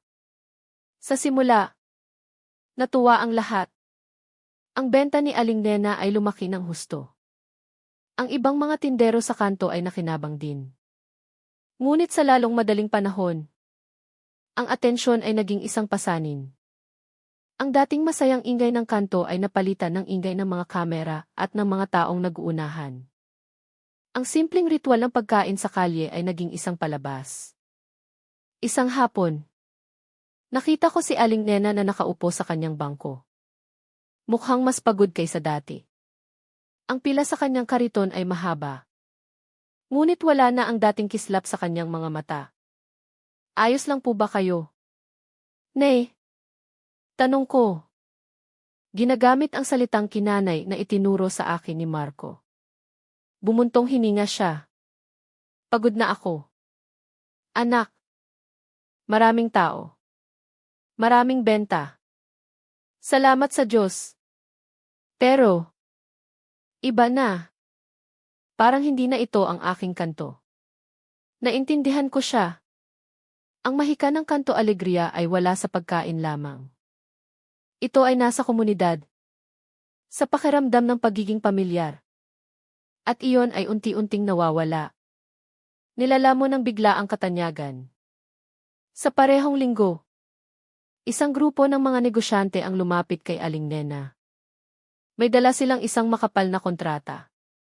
Gusto nilang i-franchise ang kanyang Aling Nena's Kwek-Kwek. Gusto nilang ilagay ito sa mga mall. I-package ang kanyang suka sa magagandang bote. At ibenta ito sa buong bansa. Marahil sa buong mundo. Inalok nila siya ng pera na higit pa sa kanyang kikitain sa buong buhay niya sa pagtitinda sa kalye. Ito ang pangarap ng bawat maliit na negosyante. Ang pagkakataong umasenso. Ngunit nang ikwento ito sa akin ni Aling Nena, wala akong nakitang saya sa kanyang mukha. Sa halip, nakita ko ang pag-aalala. Ano sa tingin mo? Javier. Tanong niya. Ito ang sandali kung saan kinailangan kong harapin ang aking sariling mga demonyo. Ang lumang ako. Ang Javier Santos ng La Química del Sabor. Ay sasabihin sa kanya na kunin ang alok. Ito ay tungkol sa paglago. Sa pagpapalawak. Sa pagbuo ng isang brand, ito ang lohikal na hakbang. Ngunit ang bagong ako, ang Javier na natuto sa Canto Alegria, ay may ibang nakikita. Nakita ko ang panganib na ang kanyang isikreto ay gagawing isang mass-produced na produkto. Ang suka, na ginagawa niya ng may pag-aalaga at pakiramdam, ay magiging isang recipe na susundin sa isang pabrika. Ang kaluluwa na siyang nagpasuko kay Dubois ay mawawala sa proseso. Nay, sabi ko ng dahan-dahan, ano po ba ang pinakamahalaga sa inyo? Tumingin siya sa kanyang kariton, sa kanyang kawali, sa mga pamilyar na mukha ng kanyang mga suki na matyagang naghihintay. Ito, bulong niya, ang makita ang mga anak ko na natapos sa pag-aaral. Ang makapagbigay ng mainit na pagkain sa mga taong pagod galing sa trabaho. Ang makausap ang aking mga suki araw-araw. Iyon lang. Kung kukunin ninyo ang alok, sabi ko, magkakaroon kayo ng maraming pera. Hindi niyo na kailangang magbilad sa araw. Ngunit, mawawala ito. Ikinumpas ko ang aking kamay sa buong kanto. Mawawala ang inyong kusina. Hindi na kami nag-usap patungkol doon. Ngunit kinabukasan, nalaman kong tinanggihan niya ang alok. Ang desisyon ni Aling Nena ay isang malakas na sampal sa aking natitirang mga lumang paniniwala. Dito sa isang bansa na madalas na tinitingnan ng mundo bilang imahirap, natagpuan ko ang isang babae na mas pinili ang kanyang komunidad at ang integridad ng kanyang sining kaysa sa kayamanan. Ipinakita niya sa akin na mayroong isang uri ng tagumpay na hindi nasusukat sa pera. Ang pangyayaring iyon ang nagbigay sa akin ng kaliwanagan. Ang aking pagtanggi sa alok mula sa Barcelona ay hindi lang isang emosyonal na desisyon. Ito ay ang tamang desisyon. Napagtanto ko kung ano talaga ang gusto kong gawin. Kinausap ko si Marco, si Aling Nena, at ang iba pang mga tindero sa Canto Alegria. Inilatag ko sa kanila ang isang ideya. Isang ideya na pinagsasama ang aking kaalaman mula sa aking dating mundo at ang karunungan na natutunan ko sa bago. Hindi natin kailangang maging isang malaking franchise para ipakita sa mundo ang galing ng pagkain dito. Sabi ko sa kanila, ang kailangan natin ay isang lugar kung saan ang mga kwento sa likod ng pagkain ay maipapakita ng may dignidad. Ang aking plano ay simple, gamitin ang natitira kong ipon. Kasama ang tulong mula sa ilang mga kaibigan sa industriya na na-inspire sa aking kwento. Para bumuo ng isang tea-kooperatiba sa Canto Alegria. Hindi para baguhin ito, kundi para suportahan. Nag-install kami ng mas mahusay na sistema ng tubig para sa mas madaling paglilinis. Nagbigay kami ng mga dekalidad na apron at kagamitan. Nagtayo kami ng isang maliit na espasyo sa isang bakanting lot sa malapit, na may mga simpleng mesa at upuan na gawa sa kawayan. Para sa mga gustong kumain ng mas komportable. Habang pinapanatili ang buhay na kapaligiran ng kalye. Ang pinakamalaki kong kontribusyon ay ang paglikha ng isang tea-sausawan bar. Isang istasyon kung saan ang mga bisita ay maaaring matuto tungkol sa iba't ibang uri ng suka at pampalasa. Hinihikayat silang gumawa ng sarili nilang timpla, na ginagabayan ng mga sausawan masters si Aling Nena para sa suka, si Mang Kiko para sa kanyang sarsang pang-barbecue, at iba pa. Ang Canto Alegria ay hindi naging isang mall food court. Sa halip, ito ay naging isang buhay na museo. Isang lugar ng pagkatuto at pagdiriwang. Nananatili itong magulo, maingay, at puno ng buhay. Ngunit ngayon, mayroon ng isang mas malalim na pagpapahalaga sa sining na nangyayari doon araw-araw.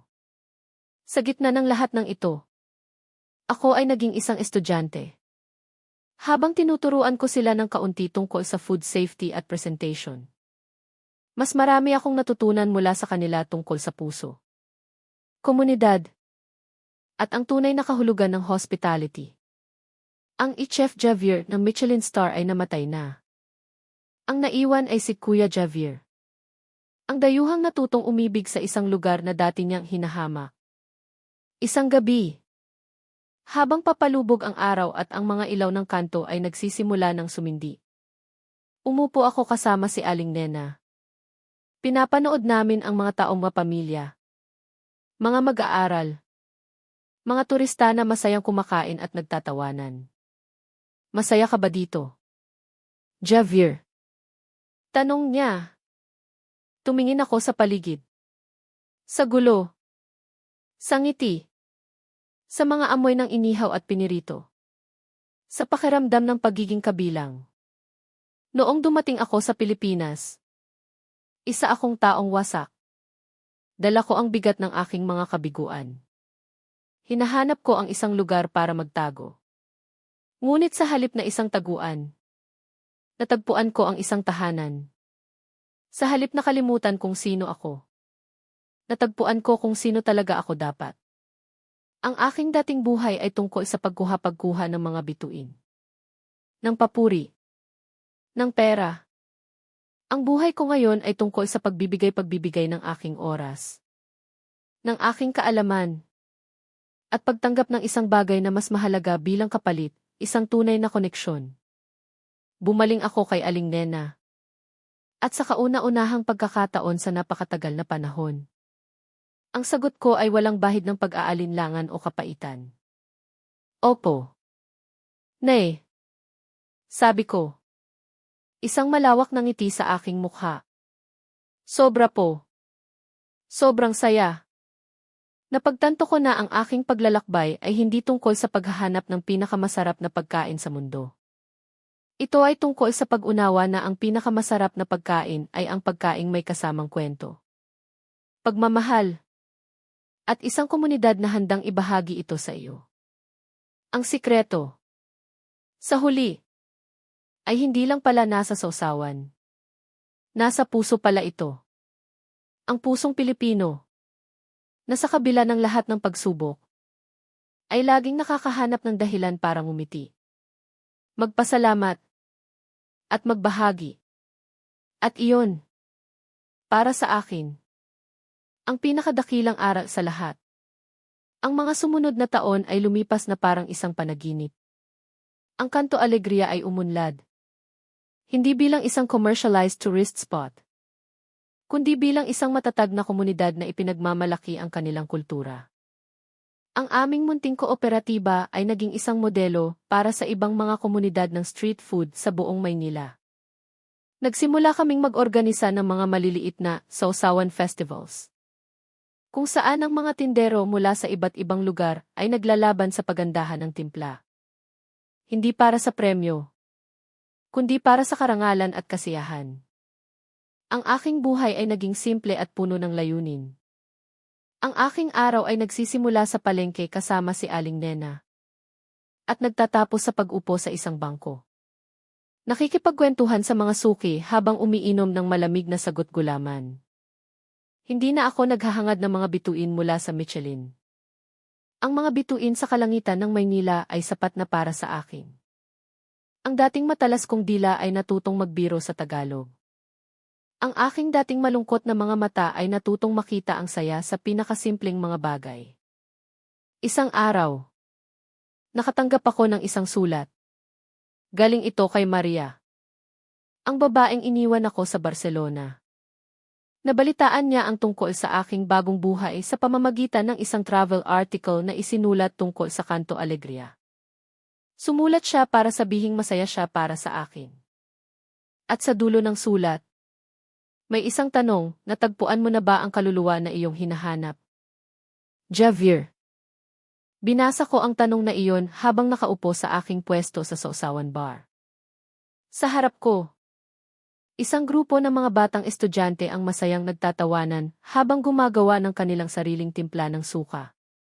Sa gilid, tinutulungan ni Marco ang isang turista na intindihin ang pagkakaiba ng isaw at Betamax. At sa kanyang kariton, si Aling Nena ay nag-aabot ng isang stick ng kwek-kwek sa isang matandang lalaki na may kasamang ngiti na parang sa isang ina. Tumingin ako sa paligid. Ang kaluluwa. Hindi ko na ito kailangang hanapin. Dahil narito na ako sa gitna nito. Humihinga ako kasama nito.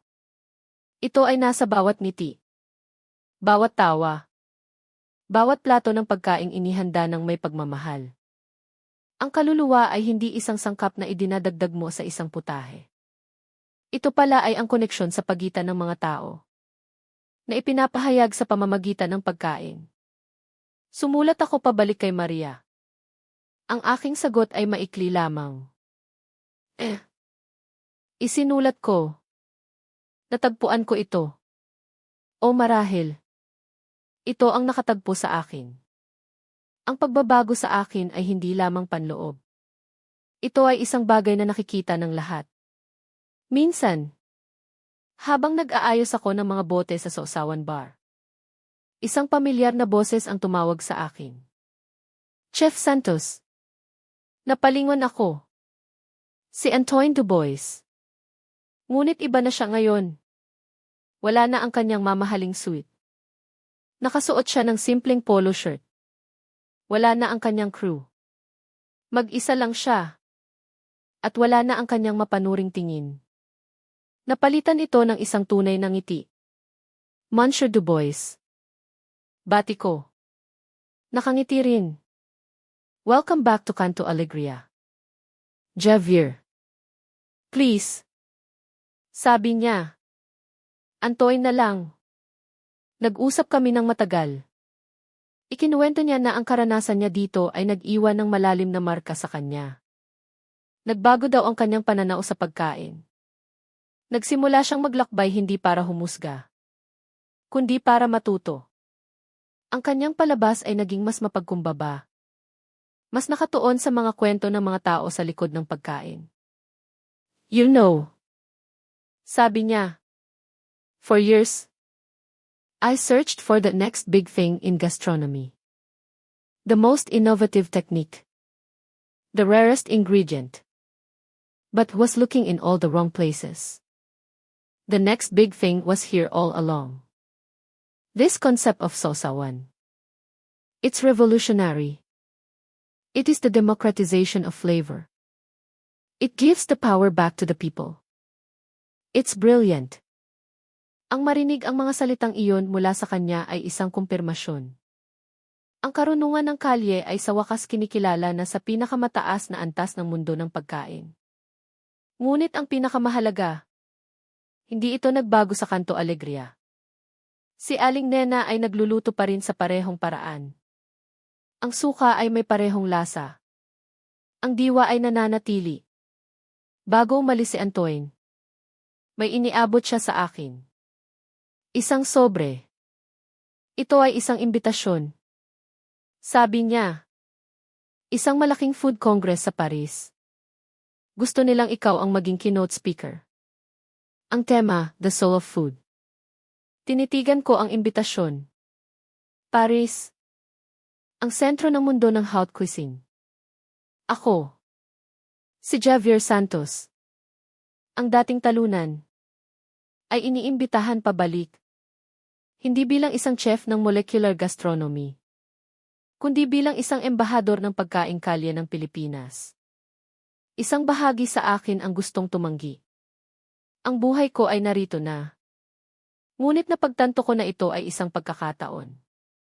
Isang pagkakataon hindi para sa akin, kundi para kay Aling Nena, para kay Marco, para sa lahat ng mga tindero na nagtatrabaho ng walang pagod araw-araw. Isang pagkakataon na ibahagi ang kanilang kwento sa buong mundo. Pumayag ako. Sa isang kondisyon. Hindi ako pupunta mag-isa. Makalipas ang 2 buwan. Sa isang malaking entablado sa Paris. Sa harap ng daan-daang pinakamahuhusay na chef at kritiko sa buong mundo. Hindi ako ang tumayo sa lectern. Sa halip, ipinakilala ko ang aking mga kasama. Si Marco, na nagsilbing tagapagsalita. Ang kanyang boses ay nanginginig sa simula, ngunit kalaunan ay naging puno ng pagmamalaki habang ikinukwento niya ang Canto Alegria. At si Aling Nena, nakasuot ng isang simpleng bestida, na may apron na may burda ng logo ng aming kooperatiba. Sa tabi niya, sa isang espesyal na inihandang mesa, ay ang kanyang maliit na kalan at ang kanyang itim na kawali. Sa harap ng mga taong sanay sa foie gras at truffle, nagluto si Aling Nena ng kwek-kwek. Ang amoy ng kumukulong mantika at ng simpleng butter ay napuno sa marangyang bulwagan. At pagkatapos, habang ako ang nagsasalin, ipinaliwanag niya ang sining sa likod ng kanyang suka. Hindi niya ibinigay ang eksaktong recipe. Sa halip, ibinahagi niya ang kanyang pilosopiya. Ang pilosopiya ng pakikinig sa mga sangkap. Ang pilosopiya ng pagluluto gamit ang puso. At pagkatapos, namigay kami ng kwek-kwek at maliliit na tasa ng kanyang suka sa lahat. Sa simula, may pag-aalinlangan sa kanilang mga mukha. Ngunit nang matikman nila ito nang maranasan nila ang pagsabog ng lasa, ang perpektong balanse ang bulwagan ay napuno ng mga bulong ng pagkamangha. Nakita ko ang mga chef na may 3 Michelin stars na nakapikit habang ninanamnam ang isang pagkaing nagkakahalaga lamang ng ilang sentimo.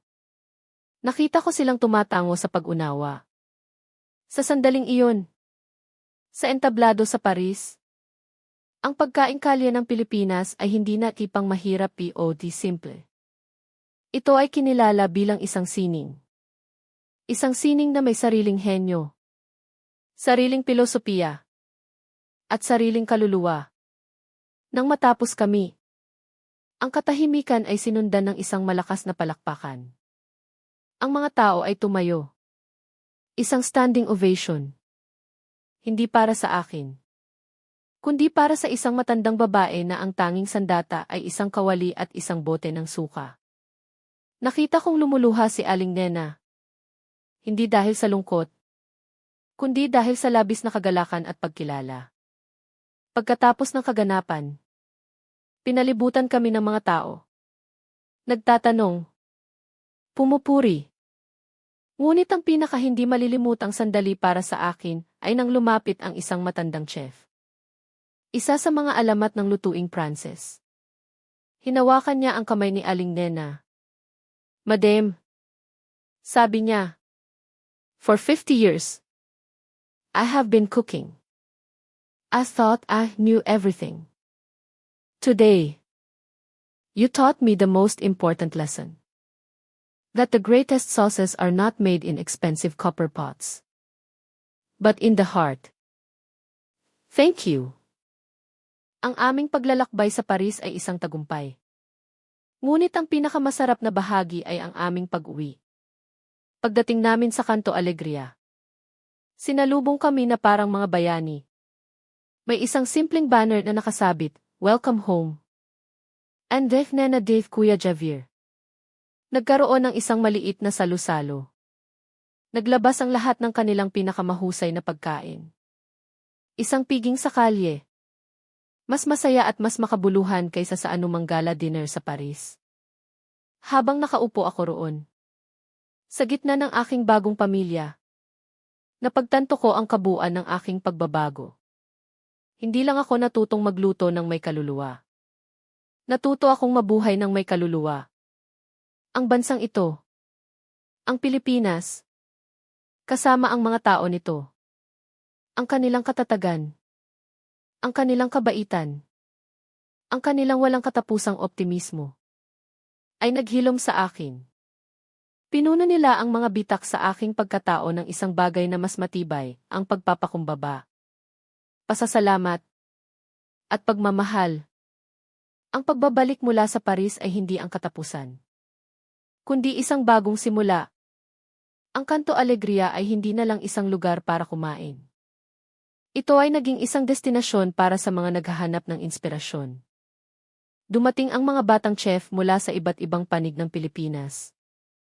Hindi para kopyahin ang mga recipe, kundi para matutunan ang diwa sa likod nito, ang diwa ng komunidad, ng pagiging mapamaraan, at ng pagluluto mula sa puso. Si Aling Nena, na ayaw tawaging maestra, ay naging isang mentor sa kanila. Ibinabahagi ang kanyang karunungan hindi sa pamamagitan ng mga salita, kundi sa pamamagitan ng kanyang halimbawa. Ako naman, natagpuan ko ang aking tunay na tungkulin. Hindi bilang isang chef na naghahain ng pagkain, kundi bilang isang tulay. Isang tulay sa pagitan ng mga tradisyonal na pamamaraan at ng mga modernong ideya. Sa pagitan ng lokal na panlasa at ng pandaigdigang pag-unawa. Tumulong ako sa pagdokumento ng mga kwento sa likod ng bawat sausawan. Sa paglikha ng isang maliit na aklat na hindi naglalaman ng mga eksaktong sukat, kundi ng mga kwento, mga alaala, at mga prinsipyo. Ang pamagat nito ay ang kaluluwa ay nasa sausawan. Ang aking relasyon kay Aling Nena ay lumalim. Siya ay naging higit pa sa isang guro. Siya ay naging ang ina na hindi ko kailanman nagkaroon ng ganoong kalapit. Sa mga tahimik na hapon, habang nagbabalat kami ng bawang o naghihiwa ng sili, nagkukwentuhan kami tungkol sa buhay. Ikinuwento niya ang kanyang mga pangarap para sa kanyang mga apo. Ikinuwento ko ang aking mga pinagsisihan. Sa kanyang simpleng karunungan, tinuruan niya akong magpatawad hindi lang sa iba, kundi lalo na sa aking sarili. Ang buhay. Javier. Sabi niya isang araw, ay parang paggawa ng suka. Minsan, kailangan mong hayaan lang ito. Magtiwala sa proseso. Ang asim at pait sa simula. Sa paglipas ng panahon, ay nagiging isang bagay na nagbibigay lasa at nagpapasarap sa lahat. Ang mga salitang iyon ay tumatak sa akin. Ang aking mga kabiguan. Ang aking kapaitan hindi pala iyon mga katapusan. Iyon pala ang mga sangkap na humubog sa akin. Na nagdala sa akin dito sa lugar kung saan ako tunay na kabilang. Hindi na ako muling nagmahal na parang isang siyentipiko na nag-aaral ng isang formula. Natuto akong magmahal na parang isang Pilipino ng buong puso. Nang walang takot. At may kasamang maraming tawa at pagkain. Natagpuan ko ang aking kapareha, hindi sa isang marangyang restaurant, kundi sa isang katabing community health center. Si Ilchi. Isabel Reyes. Isang doktora na may ngiti na kasing init ng araw sa Maynila at isang pusong mas malawak pa sa karagatan. Nakita niya ako hindi bilang ang sikat na Chef Javier, kundi bilang si Kuya Javier na laging may mansa ng suka sa damit. At minahal niya ako dahil doon. Ang aming kasal ay ginanap mismo sa Kanto Alegria. Walang magarbong reception. Ang aming mga bisita ay ang buong komunidad. Ang handa ay isang piging ng pinakamahusay na pagkaing kalye sa Maynila. Ang aming wedding cake ay isang tour ng kwek-kwek. At sa halip na champagne, ang aming toast ay ginawa gamit ang isang espesyal na timpla ng suka na ginawa naming dalawa ni Aling Nena. Ito ang pinakamasayang araw ng aking buhay.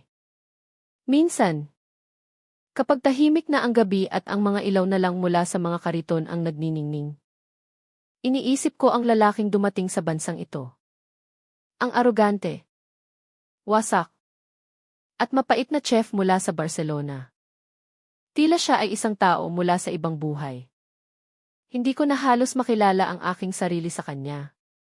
Ang Pilipinas ay hindi lang nagbigay sa akin ng bagong karera. Binigyan ako nito ng bagong pagkatao. Ito ang dahilan kung bakit ko ibinabahagi ang kwentong ito sa inyo ngayon. Ang aking kwento ay nagsimula sa isang mapanuyang tanong, wala bang mas masarap dito? Ngayon, masasabi ko nang may buong katiyakan. Ang sagot ay wala na. Wala nang masasarap pa sa pagkaing inihanda ng may pagmamahal at ibinahagi sa isang komunidad. Wala nang masasarap pa sa katatagan ng isang bansang laging bumabangon. Gaano man karaming bagyo ang dumaan. At wala nang masasarap pa sa init ng pagtanggap ng mga Pilipino na handang magbukas ng kanilang mga tahanan at puso sa isang dayuhang tulad ko. Mali ako noon. Mali ang aking pagtingin sa bansang ito bilang isang culinary wasteland. Ang totoo, ito ang pinakamatabang hardin sa lahat. Isang hardin kung saan ang bawat halaman, gaano man kasimple, ay may sariling kwento at sariling lasa. Ang henyo ng kulturang Pilipino ay hindi matatagpuan sa matatayog na gusali o sa mga komplikadong makina. Ito ay matatagpuan sa mga bagay na madalas nating binabaliwala sa isang bote ng sausawan. Sa diwa ng bayanihan, Sa isang ngiti na hindi nabubura ng kahirapan. Ito ay isang bansa na nagturo sa akin na ang tunay na kayamanan ay hindi nasusukat sa kung ano ang mayroon ka, kundi sa kung ano ang kaya mong ibigay. Nagturo ito sa akin na ang kaluluwa, sa pagkain man o sa buhay, ay hindi isang bagay na hinahanap. Ito ay isang bagay na nililikha sa bawat pakikipag-ugnayan, sa bawat pagtulong, sa bawat pagkakataong pinipili nating maging mabuti sa isa't isa. Para sa akin, ang Pilipinas ay hindi na lang isang lugar sa mapa. Ito na ang aking tahanan. At ang mga tao dito. Ang aking pamilya. Kaya sa susunod na makakita kayo ng isang simpleng kariton ng kwek-kwek sa isang kanto, huwag nyo itong tingnan bilang isang simpleng pagkain lang. Tingnan nyo ito bilang isang obra maestra ng katatagan. Isang simbolo ng pag-asa. At isang testamento sa walang kapantay na galing at puso ng mga Pilipino. Ang aking pangalan ay Javier Santos. Dati akong isang chef na nawalan ng kaluluwa.